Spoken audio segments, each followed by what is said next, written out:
Aujourd'hui à l'émission, à quoi ressemblera la forêt du futur? Quel sera l'impact du réchauffement sur les arbres et les insectes? Pour prédire les changements à venir, la technologie est mise à profit. Et elle pourrait aussi révolutionner les pratiques forestières. Bonjour, bienvenue à la Semaine verte. Dans le cadre de la 50e saison de l'émission, on vous présente aujourd'hui un grand dossier sur la forêt. Au Canada, c'est un écosystème immense qui est plus fragile qu'on pourrait le croire. Il est soumis à une foule de changements qui vont aller en s'intensifiant.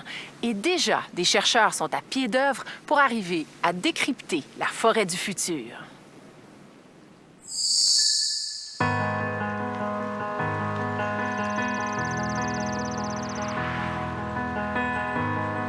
La forêt couvre près du tiers de la surface du globe et elle nous rend d'innombrables services. Elle capte le CO2 dans l'atmosphère, le convertit en carbone et le séquestre pendant un certain temps. Elle produit de l'oxygène et capte les poussières et les polluants présents dans l'air.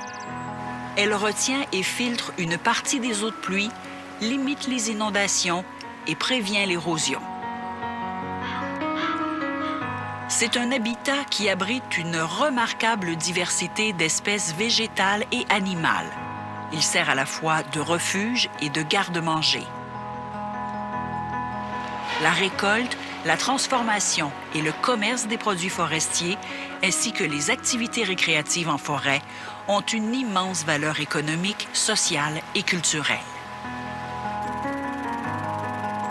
On trouve au Canada parmi les plus grandes forêts au monde, dont le tiers des forêts boréales de la planète. Mais une menace plane sur nos forêts. Le changement climatique. Épidémies d'insectes plus fréquentes et plus dévastatrices. Feux plus intenses. Tempêtes, sécheresses, inondations risquent de fragiliser les forêts et les industries et les communautés qui en dépendent.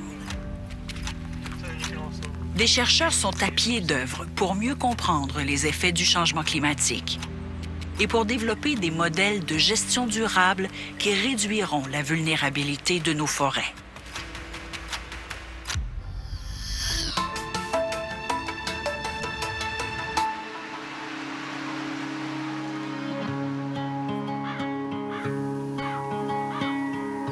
À Valcartier, près de Québec, se cache une jeune forêt sous haute surveillance. Seul un groupe de chercheurs du Service canadien des forêts peut pénétrer dans cette enceinte clôturée. On y trouve 24 parcelles d'arbustes. La moitié est maintenue à température ambiante. Les 12 autres parcelles sont chauffées en continu à 2 degrés de plus du début mai jusqu'en octobre. Ce projet expérimental, mis en place il y a 5 ans, a été baptisé T-Face. Il permet de simuler l'effet des changements climatiques anticipés d'ici 2050. On a planté ici des semis de sapins baumiers et d'épinettes noires, puis de 2 provenances. Des provenances qui viennent du nord, puis des provenances qui sont plus au sud. Puis on veut regarder comment que ces espèces-là vont réagir à l'impact des changements climatiques. Non, juste les mesurer pour le débourrement. Les chercheurs étudient l'effet du réchauffement sur le débourrement des arbres, c'est-à-dire l'éclosion des bourgeons, et aussi la vulnérabilité de ces arbres à la défoliation par la tordeuse des bourgeons de l'épinette, l'insecte qui fait le plus de ravages dans les peuplements de conifères en Amérique du Nord. Malgré son nom, la tordeuse s'attaque principalement aux sapins baumiers. Elle se nourrit de jeunes pousses de résineux, et la période d'alimentation des larves est bien synchronisée avec l'éclosion des bourgeons du sapin baumier.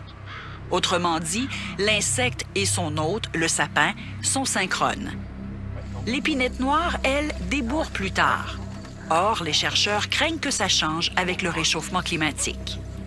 Pour le vérifier, ils déposent au printemps des larves de tordeuses élevées en laboratoire sur les arbres des parcelles expérimentales et ils les recouvrent de filets pour les protéger des parasitoïdes.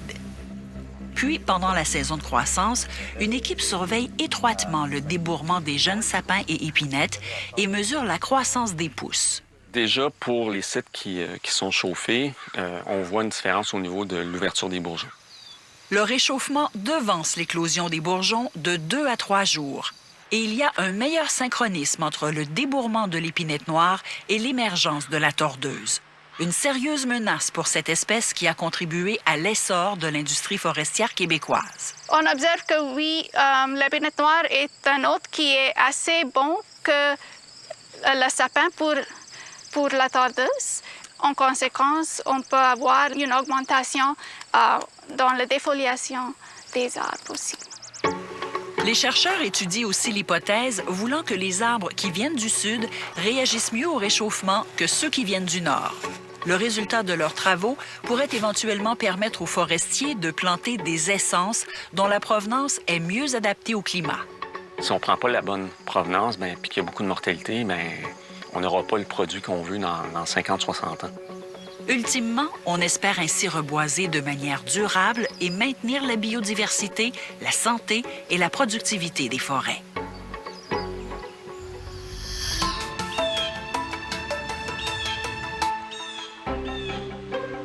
La forêt Montmorency, située à quelques 70 km de la ville de Québec, est aussi un formidable terrain de jeu pour les chercheurs.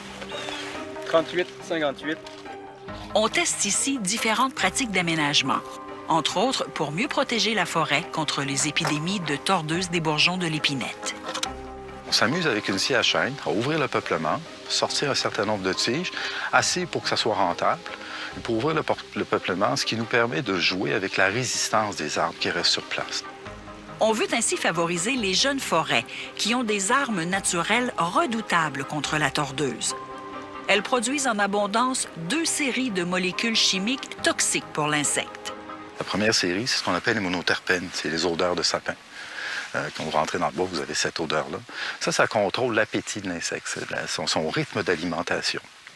Plus il y en a, plus ça goûte mauvais, moins il mange. Puis il y a une autre série de composés qu'on appelle les tanins, c'est ce qu'on trouve dans le vin. Ça, c'est toxique. Et quand les arbres sont jeunes, ces 2 composés-là, ils en ont beaucoup. Ces composés toxiques sont moins abondants dans les forêts plus vieilles, ce qui favorise les épidémies de tordeuses. Mais l'insecte a une capacité d'adaptation phénoménale et la donne pourrait changer avec le réchauffement. Mais ce qui inquiète par-dessus tout Éric Beauce, c'est la spongieuse. La montée de cet insecte vers le nord est bloquée présentement parce que ses œufs résistent mal au gel.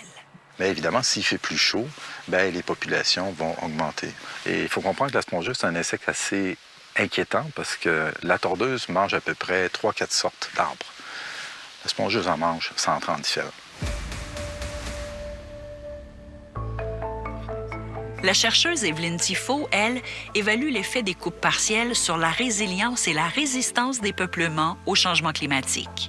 Donc, la coupe partielle, la différence, c'est qu'au lieu d'enlever la plus grande partie du couvert d'arbres, tu gardes une partie des arbres, tu enlèves juste 30 ou 40 du couvert. Elle veut voir si une coupe partielle permet aux espèces de mieux se reproduire et de pousser plus vite qu'avec une coupe totale, le modèle privilégié au Québec en forêt boréale. Pour se projeter plus loin dans l'avenir, la chercheuse utilise des modèles de simulation. Ces modèles laissent croire qu'au cours des 30 prochaines années, le réchauffement devrait d'abord favoriser la croissance des résineux. Après, le scénario change. Là, nos espèces résineuses vont commencer à avoir du trouble, vont avoir plus de misère à pousser, à se régénérer et vont perdre du chemin. Et c'est d'autres espèces auxquelles on n'est pas habitué ou peu habitué en forêt boréale qui vont commencer à dominer. Donc, on verrait de plus en plus d'espèces feuillues prendre le dessus tranquillement sur nos espèces résineuses. Les forêts jouent un rôle important dans la lutte au changement climatique en agissant comme des puits de carbone. Elles captent le dioxyde de carbone de l'atmosphère. La photosynthèse sépare le carbone et l'oxygène. L'oxygène est rejeté dans l'atmosphère, mais le carbone, lui, est stocké pour un temps dans les arbres et le sol. Pour un temps, parce que lorsque les arbres meurent, se décomposent ou brûlent, une bonne partie de ce qui a été piégé est relâché dans l'atmosphère sous forme de dioxyde de carbone. La forêt devient alors une source de carbone.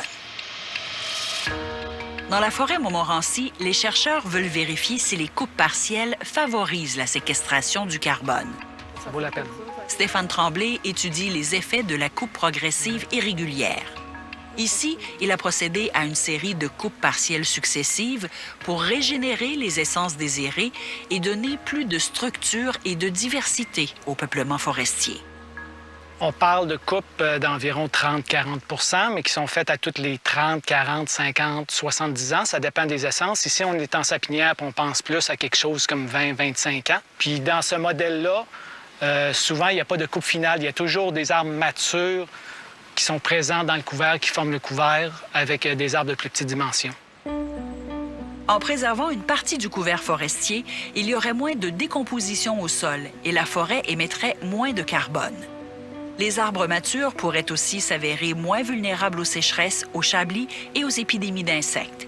Et on pourrait les utiliser dans la fabrication de produits à valeur ajoutée qui stockent le carbone. D'autres travaux de recherche se font au-dessus de la canopée, à 15 mètres dans les airs. Cette tour permet justement de mesurer les flux de carbone, donc de voir jusqu'à quel point la forêt dégage du carbone vers l'atmosphère. Mais le professeur François Anctil s'en sert aussi pour étudier l'évolution du régime hydrologique sous le changement climatique. Le secteur de la forêt Montmorency, c'est un château d'eau. C'est plus d'1,5 mètre de précipitations chaque année. Puis, toute cette eau-là, il y a une partie qui retourne dans l'atmosphère par évaporation, puis c'est ce terme-là qui nous intéresse le plus, parce qu'on s'attend que sous changement climatique, l'évaporation va augmenter. La vapeur d'eau, invisible, est difficile à mesurer. Pour y arriver, on utilise des instruments spécialisés, dont l'anémomètre ultrasonique et l'hygromètre, et on mesure la vitesse du vent, la teneur en humidité dans l'air, le rayonnement solaire et le rayonnement émis par la Terre. Puis en fait, on en vient à mesurer le transport vers le haut de la vapeur d'eau qui est libérée soit par les arbres par transpiration ou soit à la surface des feuilles par de l'évaporation ou le sol. Avec le réchauffement, les modèles climatiques prédisent une augmentation de l'évaporation dans le bassin versant de la forêt Montmorency. Présentement, c'est de l'ordre de 5 à 600 mm par année, mais ça va augmenter. Puis, c'est de l'eau qui sortira plus du bassin versant. Donc, les rivières vont voir leur débit diminuer parce qu'il y aura eu plus d'eau qui va être retournée directement à l'atmosphère. Et la disponibilité en eau affecte la production forestière. En période de sécheresse, la plupart des arbres transpirent moins. Règle générale, la quasi-totalité de l'eau qu'ils puisent est évaporée par les stomates, de petites ouvertures sur les feuilles. Lorsqu'ils sont en stress hydrique, les arbres bloquent ces stomates. L'eau ne peut plus progresser jusqu'à la cime et le passage du gaz carbonique, essentiel à la photosynthèse, est bloqué lui aussi.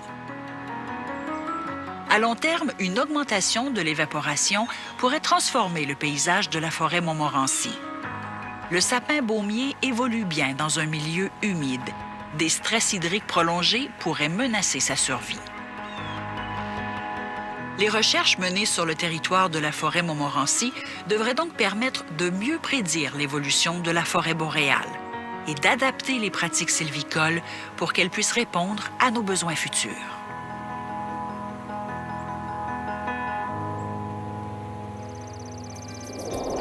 Après la pause, des forêts intelligentes au service de la science.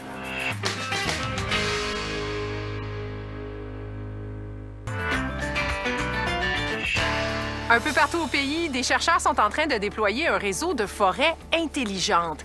Ils colligent une foule de données en temps réel. Leur objectif, c'est d'arriver à mieux comprendre comment les forêts vont réagir au changement climatique.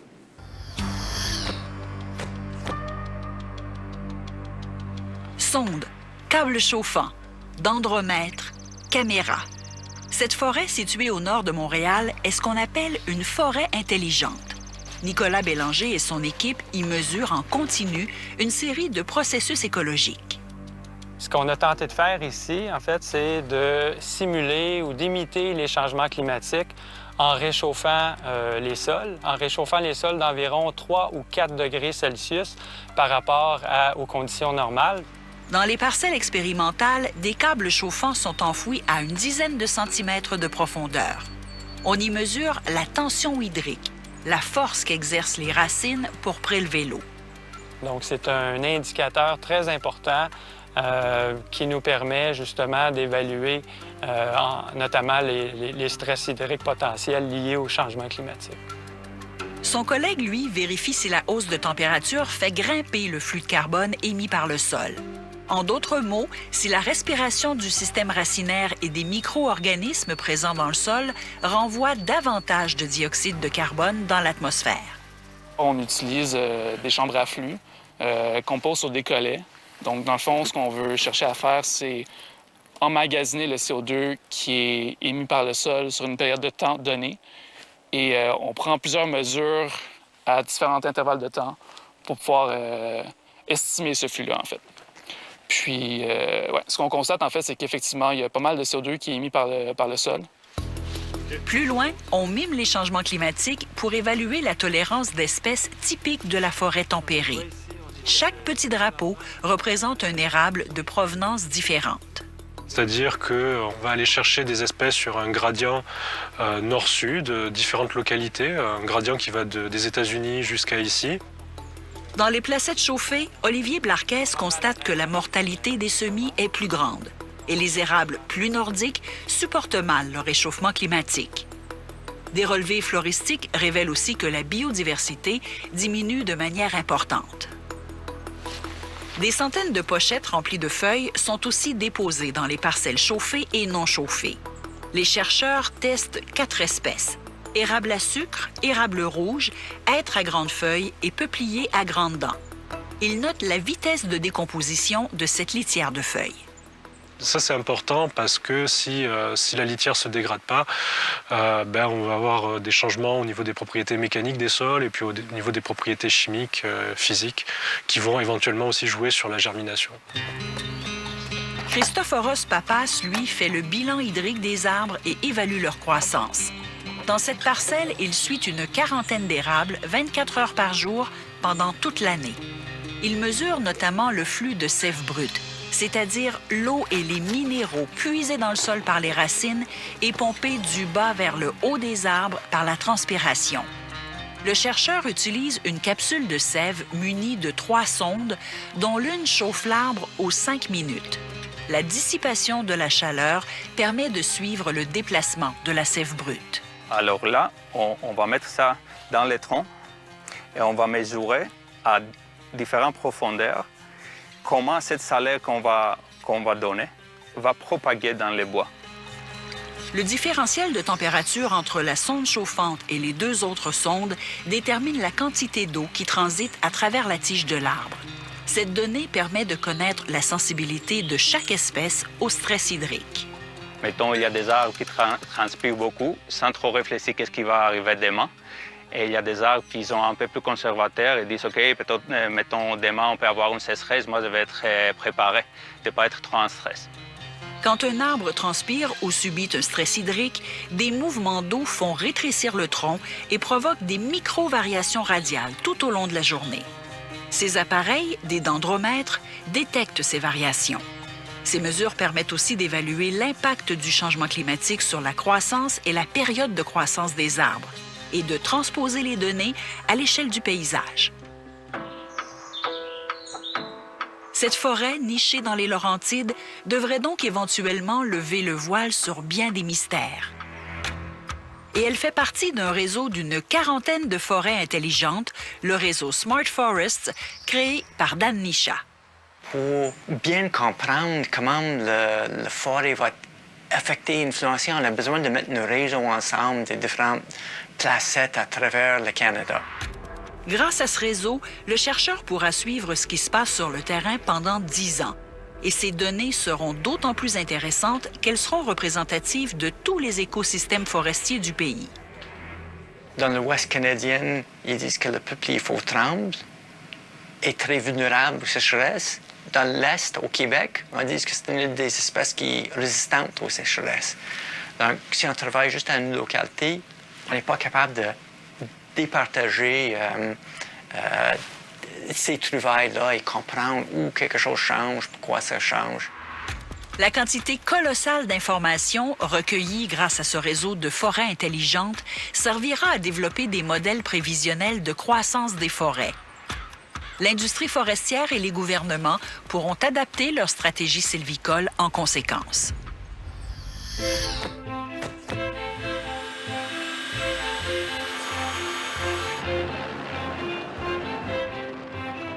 À 5000 km de Montréal, dans les territoires du Nord-Ouest, la forêt boréale s'étend à perte de vue sur d'immenses superficies.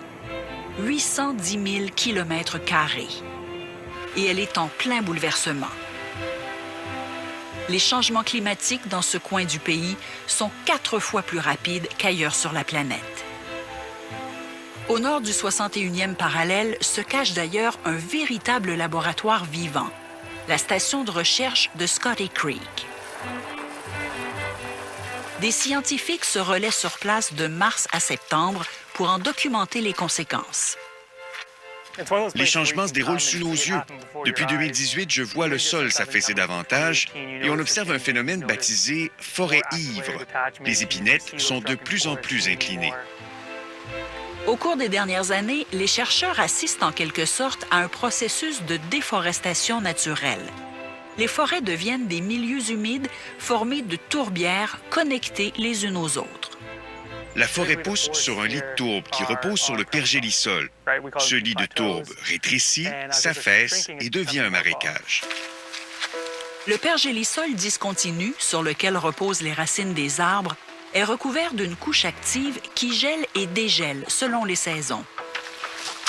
Le pergélisol se trouve sous cette couche et dans la région, il est relativement mince. Le pergélisol, c'est comme le ciment qui forme l'assise de la forêt boréale dans le territoire du Nord-Ouest. Avec le réchauffement, le ciment prend de moins en moins bien. Les arbres se retrouvent fragilisés.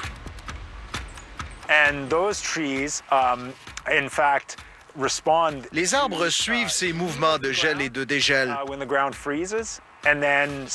Plus le dégel s'accentue, plus les arbres bougent. C'est une forme de danse que les arbres font pour s'adapter et survivre au climat.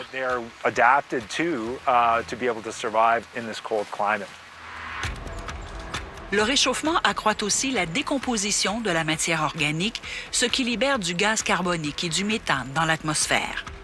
À Scotty Creek, les chercheurs mesurent donc rigoureusement le flux de carbone et l'épaisseur de la couche active recouvrant le pergélisol.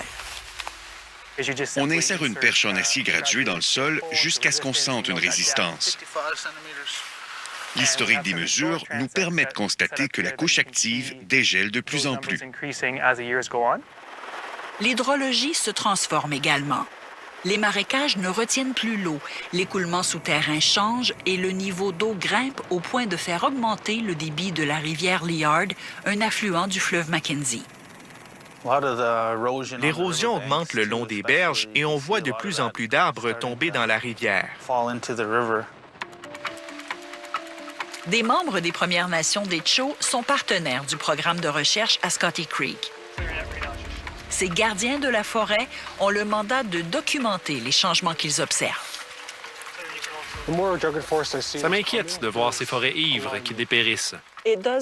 Ça t'inquiète? Pourquoi? Parce que ça risque d'avoir un impact énorme sur la faune. La forêt, c'est leur habitat, leur refuge. Dans les territoires du Nord-Ouest, la forêt boréale est profondément ancrée dans le mode de vie des habitants. Les conséquences du réchauffement risquent donc d'être dramatiques. À Yellowknife, la biologiste Suzanne Carrière inventorie les impacts possibles du réchauffement sur la faune. Il y a des changements sur tous les animaux de la taïga où on est. Les grands cycles faits de déclin et de remontée des populations sont typiques de cet écosystème nordique. Mais avec les changements climatiques, les cycles sont modifiés et des phénomènes nouveaux surviennent. On voit de plus en plus de caribous, de femelles, qui vont mourir en plein été. On peut avoir des grosses canicules dans la taïga. Les bœufs musqués, eux, des habitués de la toundra, se déplacent de plus en plus vers les forêts du sud. Des espèces montent aussi une à une vers le nord, le cerf de Virginie entre autres. Ces changements modifient peu à peu l'écosystème forestier.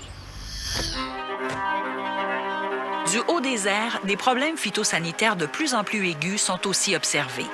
À partir des inventaires aériens qu'il réalise pour le gouvernement, Jacob Olesinski produit chaque année un bilan de santé de la forêt. Les dégâts causés par la tordeuse des bourgeons de l'épinette l'inquiètent. La tordeuse de bourgeons de l'épinette a toujours été présente ici, mais on voit maintenant de grandes infestations monter toujours plus au nord, même au-delà du cercle polaire. De vastes peuplements de trembles sont aussi en déclin, victimes d'événements extrêmes comme des inondations ou des sécheresses répétées, ou durement frappés par des épidémies anormalement longues de mineuses serpentines du tremble.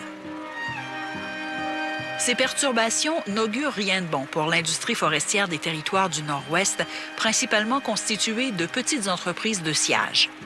Dans la région des Cameron Hills, dans le sud, des promoteurs voient grand, mais ils risquent d'être confrontés aux conséquences du réchauffement. Les massifs forestiers les plus productifs sont dans des endroits difficilement accessibles. On ne peut les récolter qu'en hiver, et les hivers sont de plus en plus courts. Feux de forêt, épidémie d'insectes, une succession de perturbations naturelles a façonné la forêt boréale. Mais dans les territoires du Nord-Ouest, le réchauffement prononcé et rapide rend la forêt plus fragile et vulnérable. Cette forêt est unique au Canada et dans le monde. J'espère qu'elle saura se défendre face au changement climatique. Et les transformations que les chercheurs observent dans cet écosystème nordique sont cruciales pour comprendre ce qui viendra éventuellement plus au sud.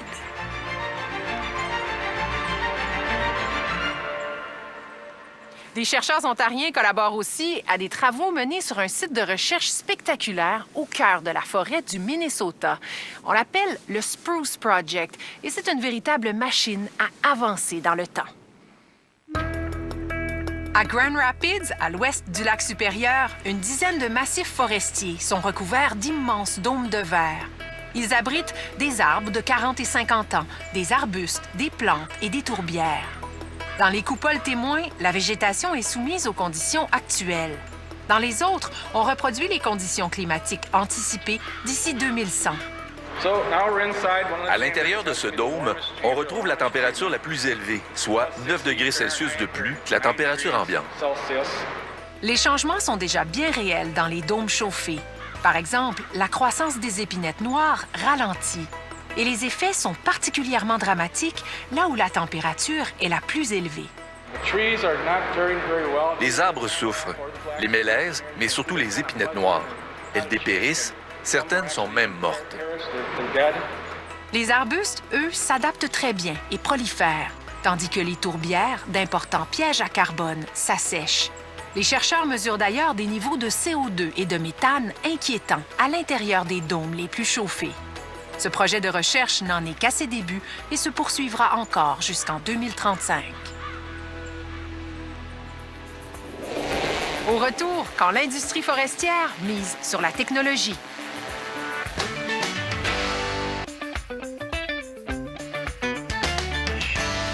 Au cours des dernières années, les outils technologiques ont beaucoup progressé en foresterie.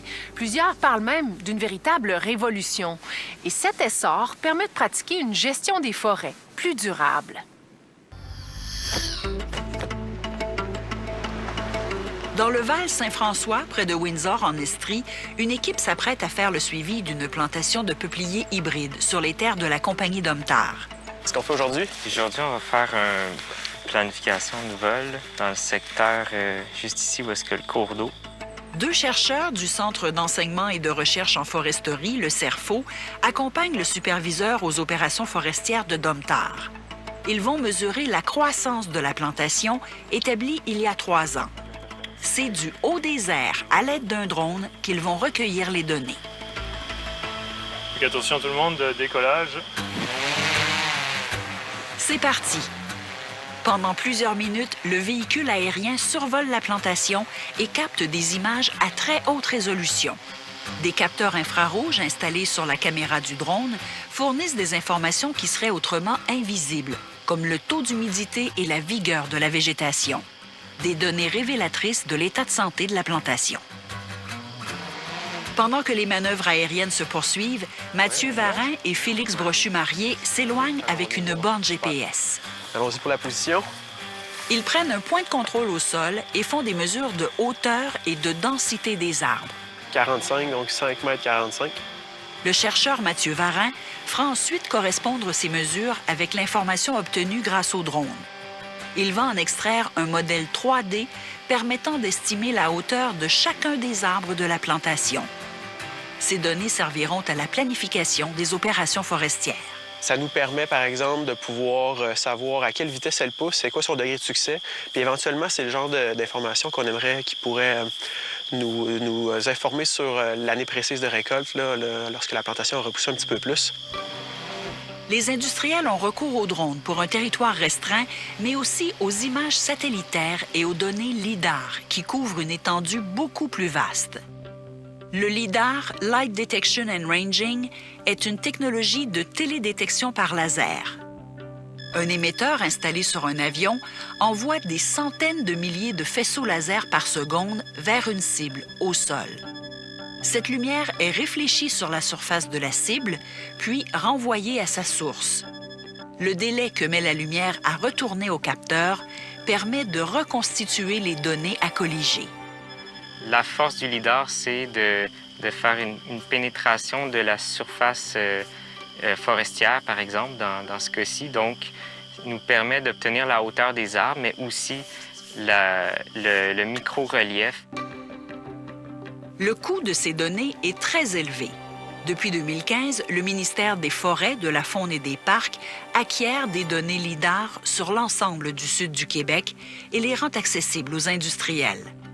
Mais pour faire le suivi de la canopée, elles deviennent désuètes après quelques années. Le CERFO utilise donc des technologies complémentaires.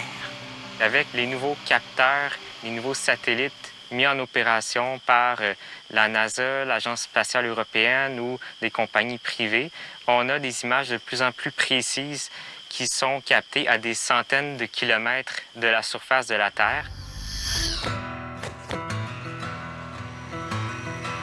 À Gore, près de la chute, Mathieu Varin du CERFO et des employés de la coopérative Terre à bois prennent les mesures de pente d'un cours d'eau chez un propriétaire de boisé. À partir des données LIDAR, le CERFO a fait une modélisation pour cartographier les cours d'eau de cette forêt privée. Avec les méthodes traditionnelles utilisées, par exemple en photo-interprétation, on n'était pas en mesure de voir ce cours d'eau-là parce qu'il y avait un couvert forestier qui le cachait. Maintenant que la présence du cours d'eau est établie, les mesures de pente permettront de mieux le protéger lors des opérations forestières futures, comme les travaux de voirie ou la récolte. Si on sait déjà au préalable la position de ces ruisseaux-là, bien, on n'a pas à les chercher un peu dans le néant, là. Ils sont disponibles, on va les valider, puis on peut les rubaner. Par la suite, on peut faire des prescriptions Civica dans lesquelles on va pouvoir faire apparaître les bandes riveraines qui sont à protéger. Un peu plus loin dans le boisé, Mathieu Varin et sa collègue viennent confirmer la présence d'un milieu humide. La modélisation à partir des données LIDAR permet d'identifier facilement ces milieux fragiles. Longtemps, les forestiers ont dû marcher la forêt pour suivre son évolution. L'essor fulgurant des outils technologiques permet de faire une bonne partie de ce travail beaucoup plus rapidement, avec précision, et ultimement d'adopter des pratiques plus respectueuses de l'environnement. Il y a une révolution qui se passe en foresterie. Ça transforme l'industrie dans un certain sens. Ça permet de faire plus. Ça permet de peaufiner nos façons de faire des meilleurs traitements forestiers.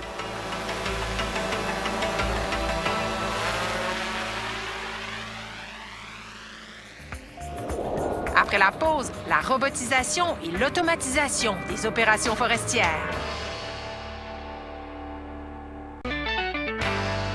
Le secteur forestier au Canada embauche plus de 200 000 personnes, mais une combinaison de départ à la retraite et de manque d'intérêt de la part de la jeune génération fait en sorte que la main-d'œuvre manque à l'appel. Pour faire face à la pénurie, l'industrie mise sur des outils technologiques parfois futuristes.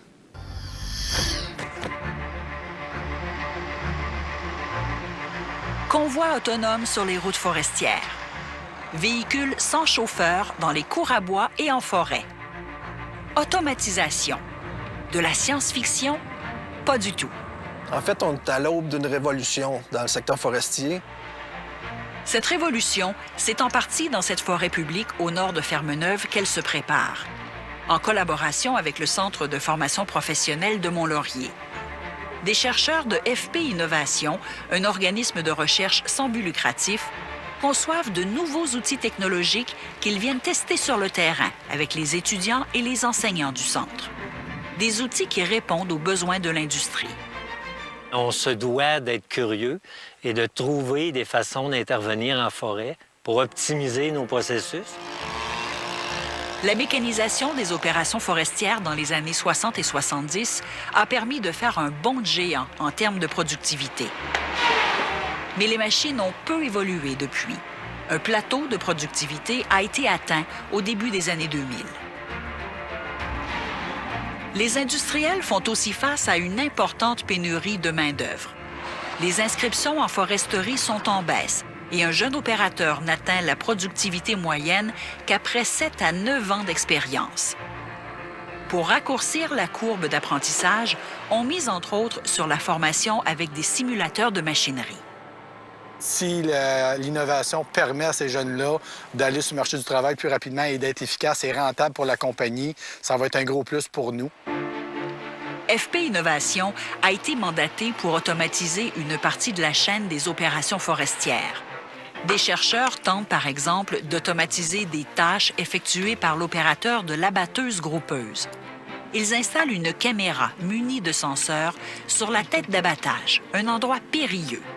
Les senseurs doivent s'approcher des arbres pour remplacer en quelque sorte les yeux de l'opérateur et permettre à l'ordinateur de déterminer la bonne séquence de coupe des arbres. Donc, on travaille 7 jours sur 7, hiver comme été, de nuit, de jour, la pluie, la neige. Donc, un des défis qu'on a, c'est d'arriver à développer des senseurs qui vont survivre à cet environnement-là. On veut assister les opérateurs de machines, mais aussi pouvoir leur faire effectuer des tâches à distance.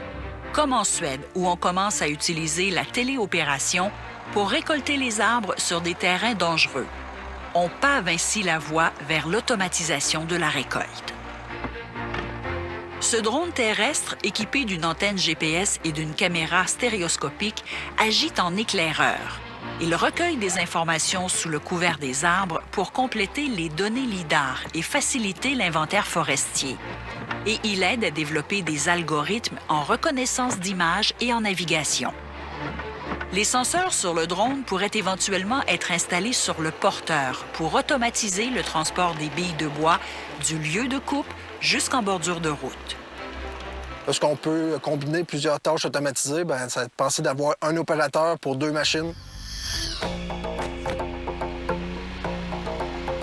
Au laboratoire de Pointe-Claire, 2 chercheurs peaufinent justement l'automatisation du mât et du grappin. D'ici 2 ans, ils pensent en faire l'essai sur les chargeuses de bois dans les usines de sciage. Notre objectif ici, c'est d'automatiser la machine pour l'amener à un point où elle est capable de prendre un bio à terre de façon autonome, en prenant elle-même la décision de choisir un bio avec un système de caméra. Vous n'avez pas la berlue. Ce camion circule dans une cour à bois d'une usine de la Saskatchewan et transporte des billes de bois sans conducteur. Un ingénieur occupe le siège du passager pour veiller au bon fonctionnement des systèmes. Ces camions autonomes qui circulent dans un environnement contrôlé seront bientôt réalité. Plus impressionnant encore, le projet de camionnage en peloton, mis à l'essai en Haute-Mauricie. Un seul conducteur dirige ces 2 camions remorques qui filent sur les chemins forestiers entre la série de produits forestiers résolus et le chantier de récolte. Ce grand virage technologique est prometteur, mais il repose sur l'échange d'un grand volume de données. La connectivité en forêt est essentielle. C'est aussi un facteur important pour attirer les jeunes travailleurs. Aujourd'hui, un jeune, la première chose qu'il demande quand il vient en forêt, on a-tu l'Internet? On est-tu connecté? Moins de 45 de la forêt canadienne est connectée à un réseau cellulaire. Le grand défi, c'est de fournir l'accès Internet aux équipes de récolte. Cela faciliterait les échanges entre les équipes de récolte et l'usine et améliorerait la sécurité sur les chantiers. Une machine brise aujourd'hui, la technologie qu'elle a besoin pour la supporter, bien, si le fournisseur peut se connecter direct sur la machine puis qu'il y a un lien fiable, bien, on peut éviter des déplacements, on peut réparer, diagnostiquer un problème très rapidement. Ça fait de l'efficacité, ça fait de la productivité. On fait des essais avec la technologie LTE, un réseau cellulaire privé. Une tour semi-permanente de 30 mètres émet la couverture cellulaire principale et une tour mobile moins haute suit l'équipe de récolte dans un rayon de 2 km autour des chantiers. On mise aussi sur le développement d'un réseau de satellites en orbite basse qui pourra fournir une connexion Internet à haute vitesse. Tous ces projets sont encore en phase expérimentale, mais ils pourraient rapidement transformer l'industrie forestière. On a la chance, dans le fond, de mettre le pied dans le futur, de voir à quoi vont ressembler les opérations du futur. Forêt et changement climatique sont intimement liés. Avec l'accélération du réchauffement, la transformation silencieuse de la forêt est déjà bien amorcée. L'essor technologique permettra à l'industrie forestière d'en atténuer les effets. Mais il faudra plus pour que la forêt du futur puisse rester en équilibre avec le climat. Scientifiques et industriels devront travailler main dans la main, aménager la forêt pour réduire sa vulnérabilité. Des espèces commerciales sont menacées. Il faudra sans doute reboiser avec des arbres mieux adaptés aux conditions climatiques futures. Mais il ne faut surtout pas sous-estimer la résilience des forêts. Elles sont le fruit de l'évolution de plusieurs millénaires sous un climat en constant changement.